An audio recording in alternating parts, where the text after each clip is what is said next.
So I grew up with Harry Potter. From the time that I was about 7 onwards, I read the books dozens of times and listened to them on tape even more. For a few years you'd be hard-pressed to find me without one of the books playing on my first-gen iPod, and I literally heard the voice of Jim Dale more than the majority of other people in my life.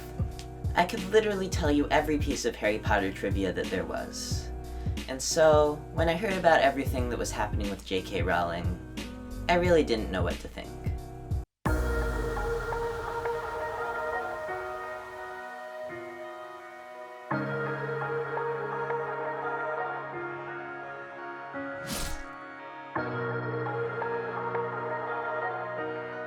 This video will not be going into detail about everything that has happened with J.K. Rowling. However, I will be linking some videos by Sarah Zed and ContraPoints that do.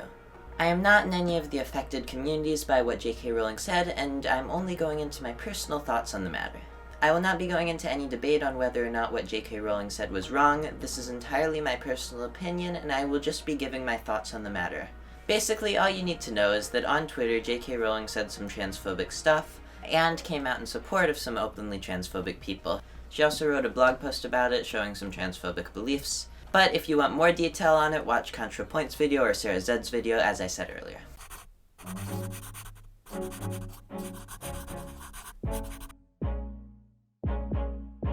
This question has been around forever. Where do you draw the line? Where do you separate the art from the artist? Bad people can obviously make some amazing art, and good people can obviously do and say bad things. The amount of people that Harry Potter has affected is a testament to just that. However, when you're blatantly fear-mongering and being transphobic, then it gets into a different place entirely. You probably wouldn't say that Picasso's art was bad just because he wasn't a good person. However, you might look at it a bit differently, and you would probably not want to spend large amounts of money to buy his paintings and support his estate. And there's a chance that you might not even want to look at it because it could remind you of what he's done, and that's entirely valid. However, it's a bit different with J.K. Rowling. For one, she's still alive, so when you buy a piece of Harry Potter merchandise, no matter how small, you are still directly supporting her. And so the question comes up again. Do you give the Harry Potter property a life of its own apart from J.K. Rowling, or not?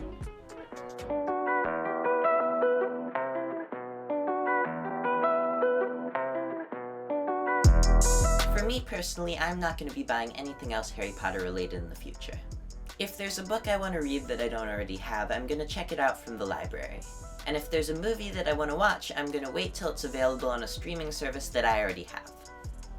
I will definitely still continue reading Harry Potter and consuming Harry Potter content.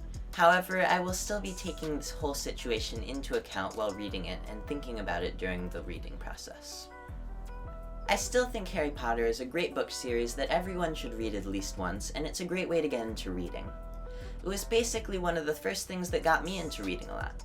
There is definitely one good way to read them without directly supporting Rowling, and that is just check them out from a library. Libraries are a great place to support, and the books are already bought. Most libraries are doing curbside pickup as of right now, at least where I live. And so with that, should we separate the art from the artist? Yes. But we should be mindful of the situation, and only if the artwork is not contributing to any morally wrong causes. And with that, thank you so much for watching. I know it was a bit shorter this time, but I didn't really have a ton to say on this topic that hasn't been covered by other creators. I will be linking a bunch of articles, videos, and other things in the description on the situation, and I think you should really watch them to get a full scope of everything that's been going on. I'll also be putting a link to the Trans Lifeline in the description, which has a lot of good resources, so if you have any thoughts about that, just go check out their website and possibly call the number. And now, I'm going to continue with the segment of saying one cool creator that I've been watching recently, so that you guys can discover their channel too and possibly find some good content to watch. This week's creator is going to be PhilosophyTube. I found her through her coming out video a couple months ago, and I've been slowly making my way through the backlog of all her videos. She makes very long, well thought out videos on different topics of philosophy and just the world. So yeah, that's just a great channel that I would recommend going and checking out. The link will be in the description down below. So what are your thoughts on separating the art from the artist? Should we do it? Should we not? Tell me down in the comments down below.